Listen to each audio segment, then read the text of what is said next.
최근 금 가격이 많이 올라서 사야 할지 고민하시는 분들이 많을 것 같아 오늘 한번 준비해봤습니다. 개인연금에서 매수가 가능한 금 현물과 금 선물 ETF를 한번 비교해 보겠습니다. 시작 전에 컨텐츠가 유익하시다면 구독과 좋아요 부탁드립니다. 우선 금 현물입니다. 한국투자에서 운영을 하고 있고 투자 등급은 매우 높음입니다. 금 하나의 기초자산으로 구성되어 있기 때문에 변동성은 꽤 높은 것으로 보입니다. 투자 전략을 보시면 KRX 금 현물 지수를 추종하고 있고 KRX 시장에서 금 현물을 거래하고 자산 총액의 한 60% 이상을 구매한다라고 나와 있습니다. 따라서 금 현물로 구성이 된 상품이다 이렇게 보여집니다. 다음은 금 선물입니다. 미래에셋하고 삼성에서 각각 하나씩 운영을 하고 있고요. 선물 거래를 하기 때문에 당연히 파생형 상품이고 해칭을 하고 있는 것으로 보아서 미국이나 외국에서 상품을 투자하는 것으로 보입니다. 투자 등급은 3등급인데 변동성이 생각보다 낮은 것으로 보여집니다. 투자 전략을 보도록 하겠습니다. 위에가 삼성이고 미래가 미래에셋인데 둘 다 S&P GSCI 골드 토탈 리턴 지수를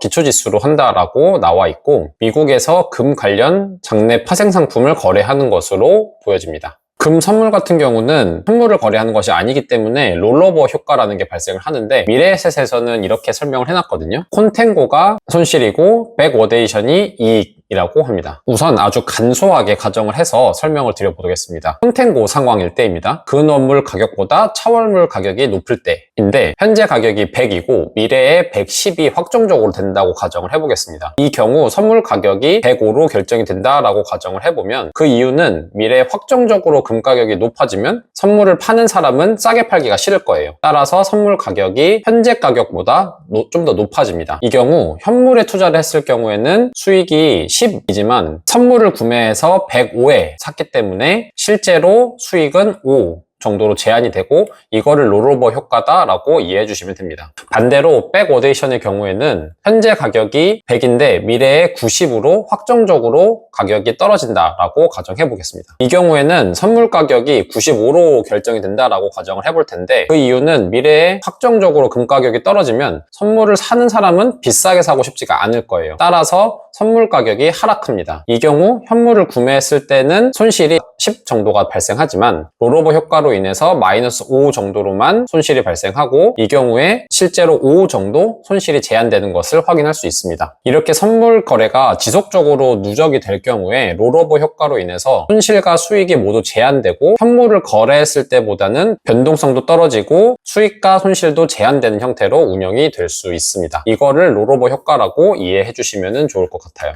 금 선물과 금 현물 상품의 보수 비용을 한번 확인해 보도록 하겠습니다. 우선 금 선물과 금 현물은 다른 상품이기 때문에 보수랑 비용을 바탕으로 좋은 상품을 따로 선택하지는 않았습니다. 다만 선물만 두고 보면은 미래에셋이 보수가 좀 더 낮아서 좋아 보일 수는 있는데 후발주자라서 보수를 좀 낮게 책정한 것 같고 실제로 비용만 두고 보면 삼성이 0.05이고 미래에셋이 0.06이라서 비용만 두고 보면 미래에셋이 더 높습니다. 또한 순자산의 경우도 삼성이 미래에셋보다 더 높기 때문에 삼성 상품이 좀 더 좋을 것으로 보입니다. 만약에 제가 금 선물 상품을 산다라고 하면은 보수랑 비용만 두고 보면 삼성 상품이 더 좋다라고 판단이 됩니다. 금 현물을 보면은 한국투자에서 운영하는 상품 단 하나로 있고 보수는 0.5 정도인데 비용은 0.0361이라서 비용 자체는 선물에 비해서 한 2분의 1 정도로 보여집니다. 이게 특별하게 파생이 있거나 해칭을 하고 있지 않아서 비용도 적게 나오는 상품이지 않을까 싶습니다. 이제 금 현물과 금 선물의 수익률을 한번 봐보도록 하겠습니다. 금 현물 한국투자 상품은 상장 이후에 53% 정도 수익을 보이고 있는데 실제로 상장 이후의 기간이 대략 2.5년 정도밖에 안 되어서 너무 단기간이라 수익률을 보여드리는 데는 좀 한계가 있을 것 같습니다. 그리고 또한 최근에 금 가격이 좀 많이 급격하게 올라가서 이 수익률이 좀 더 과도하게 평가되는 측면이 있을 것 같아서 좀 더 뒤에서 미국 금 현물 상품과 스파이를 비교하면서 좀 더 구체적으로 설명드리도록 할게요. 이제 금 선물 상품 같은 경우는 삼성하고 미래에셋의 상품인데 삼성 같은 경우는 한 14년 정도 돼서 데이터를 좀 한번 확인해 볼 만할 것 같습니다. 삼성은 상장 이후로 43%, 미래에셋은 상장 이후로 56%인데 삼성의 그래프를 조금 더 유심히 봐보도록 할게요. 삼성 같은 경우는 상장 이후에 수익이 쭉 치고 올라갔다가 다시 손실 구간에 들어간 기간이 꽤 오랜 시간 지속되다가 다시 올라간 형태로 보여지는데 실제로 금 현물이 다른 상품을 보면은 꾸준히 우상향을 하는 모습을 보이거든요. 그런데 삼성의 금 선물 상품 같은 경우는 수익을 내다가 떨어져 있다가 또 수익을 내고 있고, 그때 수익률만 두고 보면은 거의 비슷한,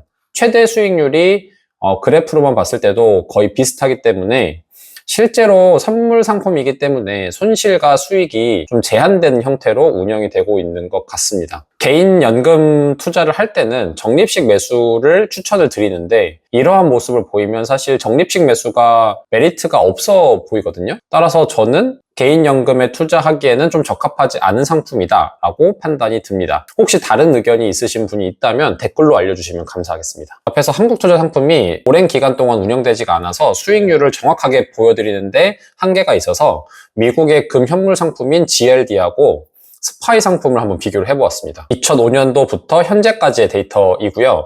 대략 한 20년 정도의 데이터가 누적되어 있다라고 봐주시면 됩니다. 이 경우 GLD 금 상품의 같은 경우는 대략 372%의 수익률을 보였고, 스파이 같은 경우는 328%의 수익률을 보였습니다. 최근에 좀 더 금이 많이 치고 가서 수익률이 스파이를 넘어선 것으로 보여집니다. 그래프로 한번 확인을 해보면 GLD 금 현물 상품은 변동성이 좀 많이 컸던 것으로 보여집니다. 크게 수익률이 치솟았다가 또 한번 쭉 빠졌다가 다시 수익이 쭉 치고 올라가는 형태로 보여지고 있어서, 스파이 같은 경우는 떨어지는 구간도 있지만 안정적으로 우상향을 하는 모습이 보여지고 있거든요. 최근에 스파이도 좀 급격한 상승을 보이고 있지만, 따라서 스파이 S&P보다는 GLD 금 현물 상품이 좀 더 변동성이 높아 보입니다.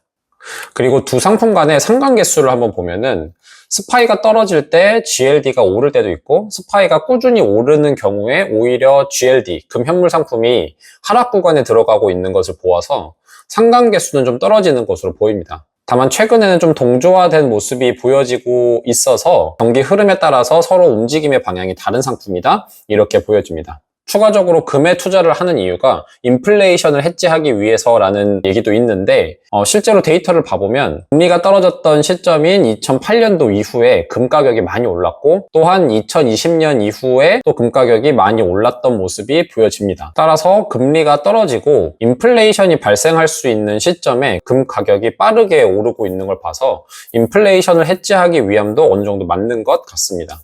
다만 최근에 금리가 떨어질 기미도 안 보이고 있는데 금 가격이 계속 오르는 이유가 중국에서 지속적으로 많은 금을 사들여서라는 분석도 있거든요. 후에 만약에 금리가 떨어지게 되면 금 가격이 어떻게 움직일지는 한번 지켜봐야 할 것 같습니다. 최종적으로 저의 의견을 한번 말씀드려 볼게요. 우선 저라면은 선물보다는 현물에 투자를 할 것 같습니다. 앞에 그래프에서 보시면 아실 수 있겠지만 변동성이 상당히 있는 상품이긴 해요. 하지만 과거 데이터로만 보면은 금 현물 상품은 꾸준히 우상향을 하고 있거든요. 따라서 금 현물보다는 금 선물에 투자를 하는 게 장기적인 투자에 좀 더 적합하다라고 생각이 듭니다. 추가적으로 주식형 ETF와 상관계수가 좀 낮게 보여지고 있기 때문에 금 현물 ETF가 포트폴리오 구성에 조금 더 적합한 것 같습니다. 다만 만약에 제가 금 현물 상품을 제 포트폴리오에 넣는다라고 하면은 비중은 5%에서 10% 내외로만 가져갈 것 같아요. 사실 금 자체가 생산성이 있는 기초자산도 아니고 기업의 주식이라고 해서 가치 자체를 명확하게 판단할 수는 없지만, 그럼에도 불구하고 금은 생산성이 있는 상품이 아니기 때문에 더 그 가치에 대해서 확신이 없거든요. 그래서 이거를 10% 이상 주식형 ETF처럼 20, 30% 이상 가져가는 데 있어서 믿음감이 좀 떨어질 것 같기 때문에 저는 기본적으로 5%에서 10% 정도로만 가져갈 것 같습니다. 다만 이거를 포트폴리오에 넣는 이유는 주식형 ETF와는 좀 반대로 움직이는 경향이 있기 때문에 주식형 ETF가 빠질 때 변동성을 좀 줄이는 용도로서 활용하면 충분히 좋지 않을까라는 생각이 들어서 저 포트폴리오에 넣으면서 비중을 적게 가져갈 것 같습니다. 마지막으로 금의 몰빵 투자는 좀 지양하는 게 좋을 것 같아요.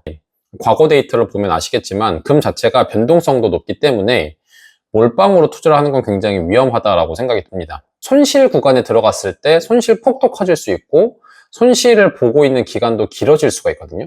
따라서 개별 상품으로 구매하는 것은 가급적이면 지양하고 몰빵 투자는 안 하는 것이 좋을 것 같습니다. 포트폴리오를 구성을 해서 내 포트폴리오를 좀 더 탄탄하게 만드는 용도로서 금 현물 ETF가 가치가 있지 않을까라는 생각이 듭니다.